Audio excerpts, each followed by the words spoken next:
Nah,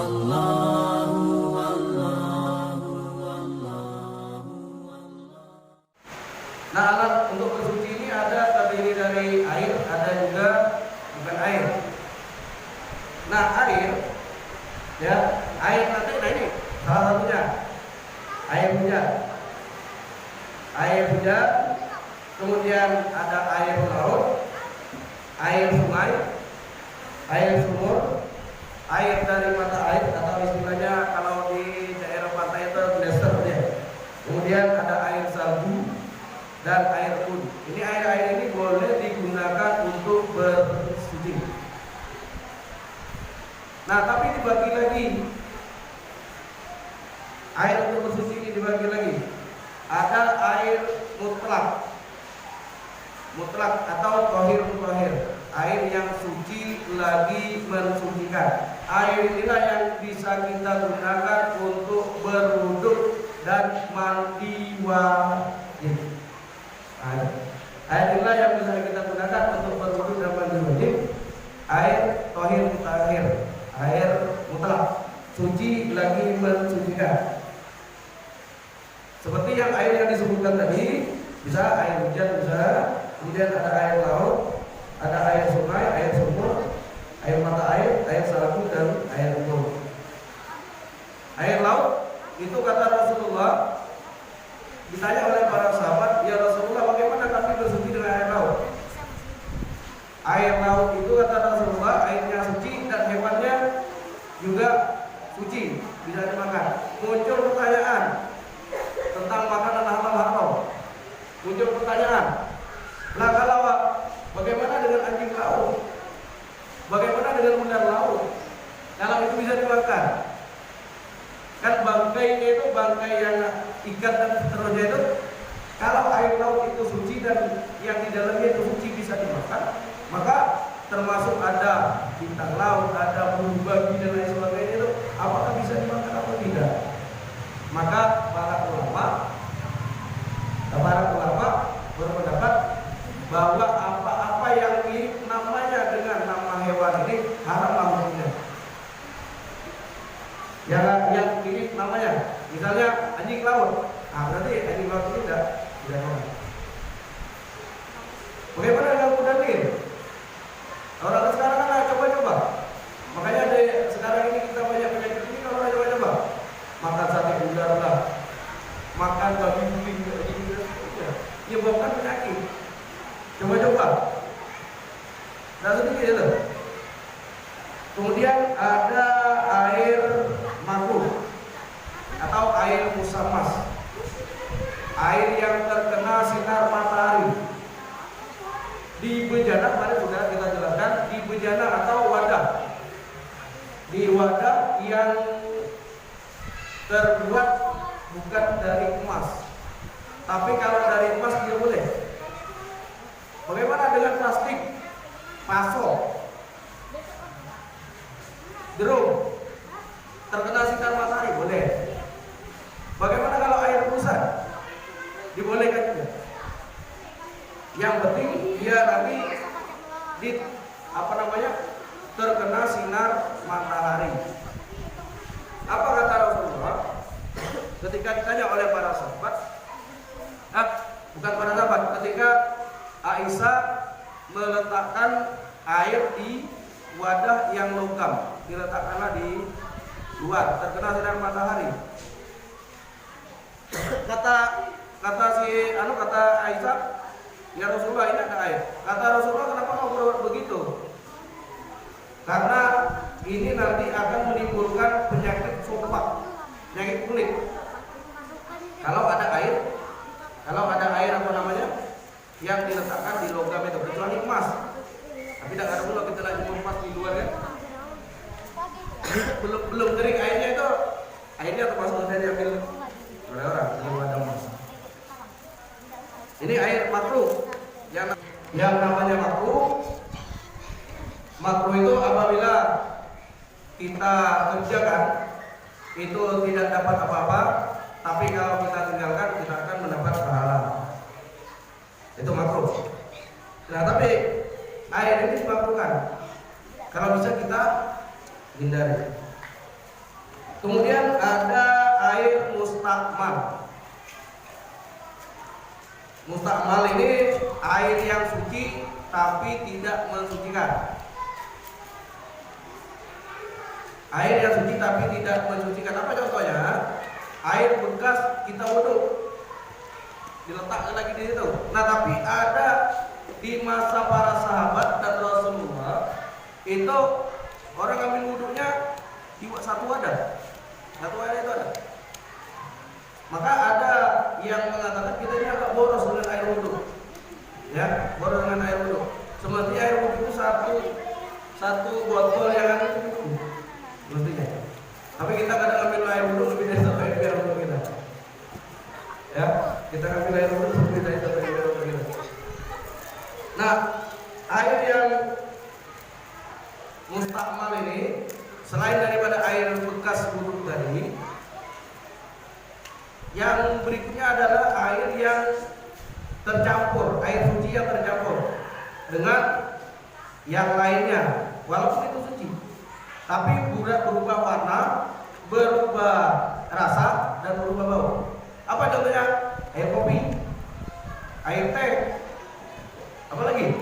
Jus, es, dan seterusnya. Itu kalau sudah tercampur dengan sirup dan lain sebagainya, maka sudah tidak termasuk kepada air yang suci lagi mensucikan itu, tapi termasuk air mustakmal, suci tapi tidak mensucikan. Dipakai yang tadi, lantas kita dikeroyok semua barangkali ya, kalau air kopi. Kemudian ada air yang kurang dari 2 pula. Air 2 pula. Kalau dulu pula istilah dalam Rasulullah itu wadah besar, 2 pula. Itu kalau di keramik ini berapa bagian berarti? Keramik ini 20 ya? 20. Itu kalau kita misalnya punya bak di rumah, lebarnya 60, tingginya 60, terus panjangnya 60 persegi. 60. Kalau dulu orang pakai hasta itu untuk ukuran orang normal itu 1 hasta seperempat, 1/4 hasta. Ini sekitar 60 cm. Jadi 60 dikali 60 kali 60 itu airnya lepas itu 2 pula untuk ukuran kita di sini. Tapi kalau Rasulullah itu pakai 2 pula istilah mereka kan. Nah, tapi untuk kita kira-kira kalau itu kalau kita literkan itu sekitar 216 liter. Yang jelas kalau keramik di tempat kita itu sudah memenuhi tempat itu berarti itu sudah pas 2 pula. Pas-pasan tapi pas-pasan 2 pula ini. Bagaimana kalau kurang? Kalau kurang nanti dia tercampur dengan najis, maka itu tidak sampai lagi, tidak suci lagi mensucikan. Yang untuk 2 pula ini ketika dia tercampur dengan najis 2 pula ke atas itu masih dia bisa dipakai untuk berwudu. Contohnya misalnya begini, ada cicak jalan-jalan begini sambil dari atas sana yang pakai kotoran. Air ini lebih dari 2 bulan masih bisa kita pakai untuk berwudu. Bisa kita pakai untuk mandi wajib. Tapi kalau misalnya air ini sudah kurang dari yang ukuran tadi, dari keramik tadi, air pacak lah untuk dewe tidak di rumah. Kira-kira buat kita tidak mungkin kalau kurang dari situ. Nah, ketika dalam keadaan kurang dari itu, maka ini tidak bisa kita pakai untuk berwudu. Kemarin kita sebutkan bahwa syarat daripada sholat kita itu bersih pakaian, bersih tempat, dan bersih badan, suci seluruhnya itu, maka merupakan syarat kita sah diterima ibadah kita di sisi Allah Subhanahu wa taala. Ustaz, kalau misalnya kami tidak tahu, itu dimaafkan. Contoh, kita sedang sholat, tahu-tahu cicak nyampak ke di kopiah kita ini. Itu maafu namanya, dimaafkan. Atau barangkali kita berjalan di dinding sini ada bekas, apalagi tai kelawar misalnya, kita terserempet. Nah, itu dimaafkan. Atau barangkali di tempat sujud kita ini kita tidak tahu ada anak-anak jalan-jalan loncat-loncat, ada bekas tai ayam di luar sana, tahu-tahu terinjak di sini, nah dia berjalan ini ada bukan najis di situ. Tapi kita tidak tahu, dimaafkan. Kita itu dimaafkan oleh Allah selagi yang pertama diterima pahala kita, itu dimaafkan. Yang pertama, satu kita tertidur, misalnya kita tidak sholat, ya kita sholat bukan nyinggung itu, nyinggung itu. Ya. Nah kalau misalnya kita tertidur, tahu-tahu sholat asar misalnya, sholat asar kita ngelantur, hilang, tahu-tahu azan maghrib, bagaimana sholatnya ini? Betul.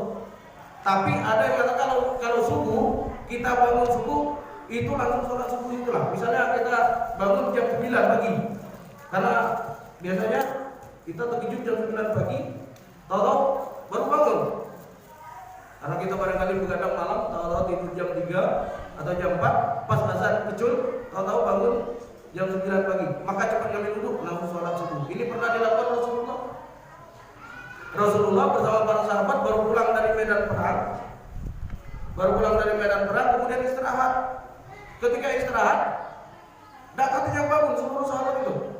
Ketika Rasulullah terbangun, melihat matahari sudah tinggi, lebih dari dua gelas kalau istilahnya 2 tombak ya, sekitar jam 7 jam 8-an. Langsung dibangunkan, cepat-cepat kata Rasulullah, kita bangun, kita langsung sholat.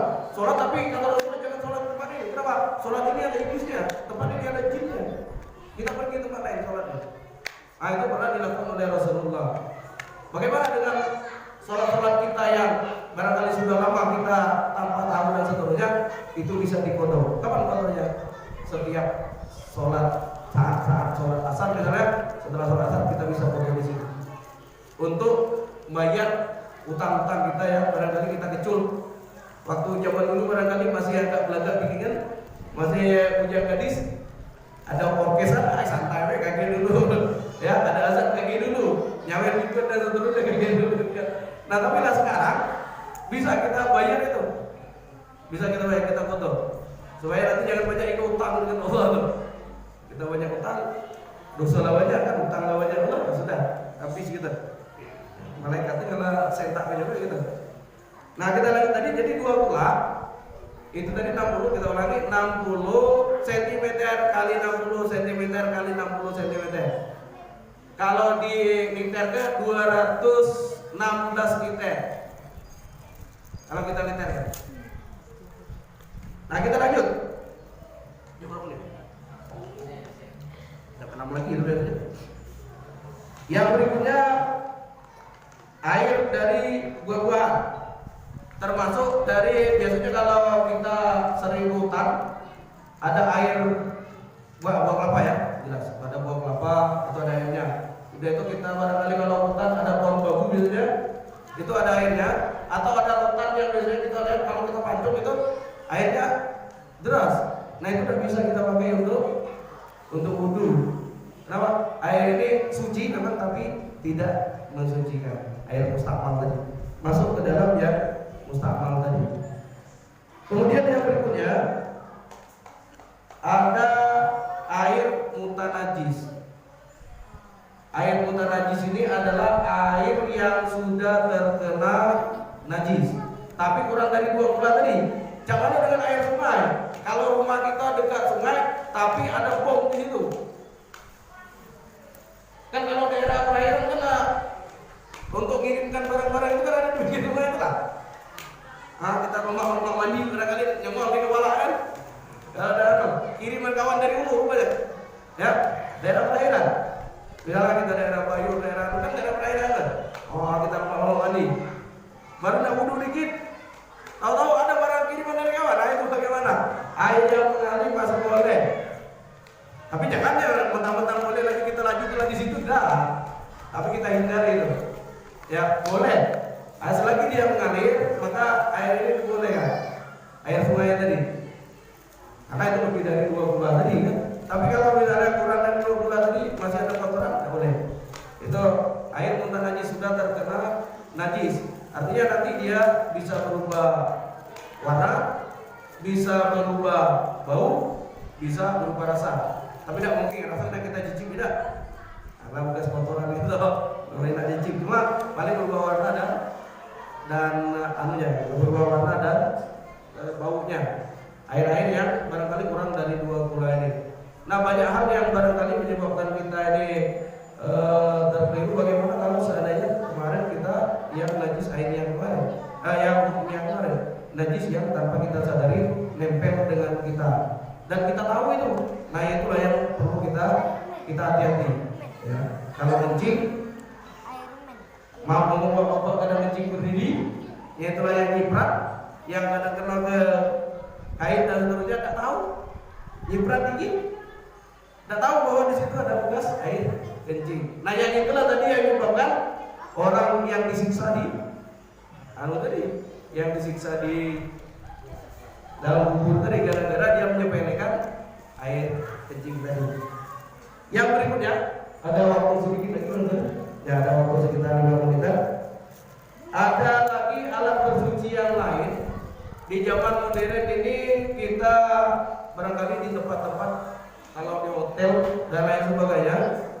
Aku mau ngomong kalau di hotel agak risih juga sebenarnya.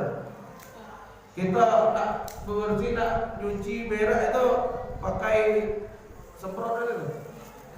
Nah, kalau kita terbiasa kan pakai kayu pakai semprot itu ngeri, kita banyak semprot aja. Itu kalau dia kan pakai besi yang begitu.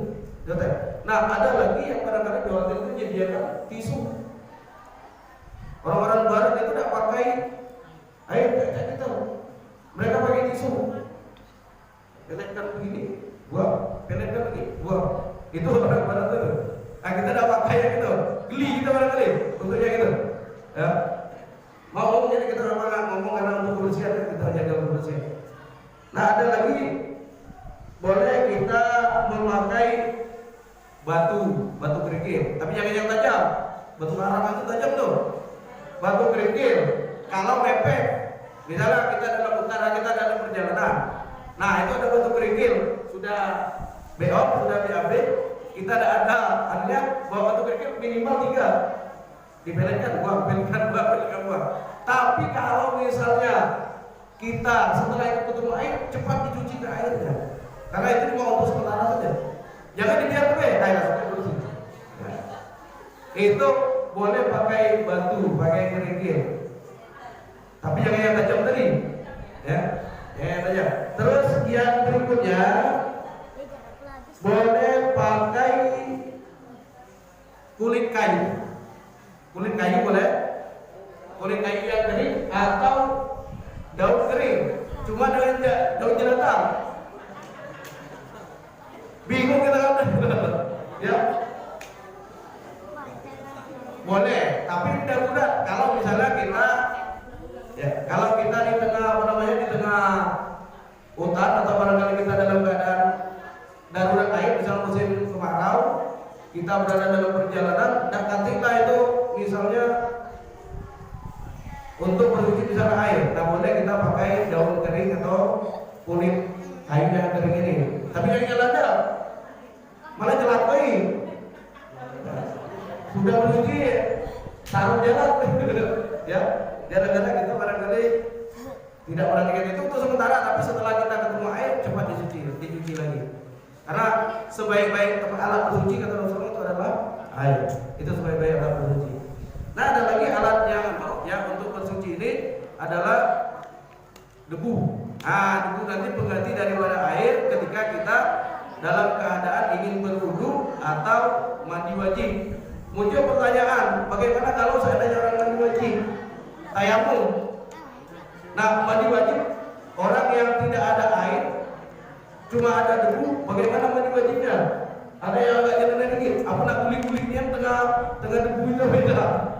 Gak ada yang kata begitu. Tapi yang jelas untuk sementara katanya pakai di tayamumkan, cuma niat kita untuk mandi wajibnya.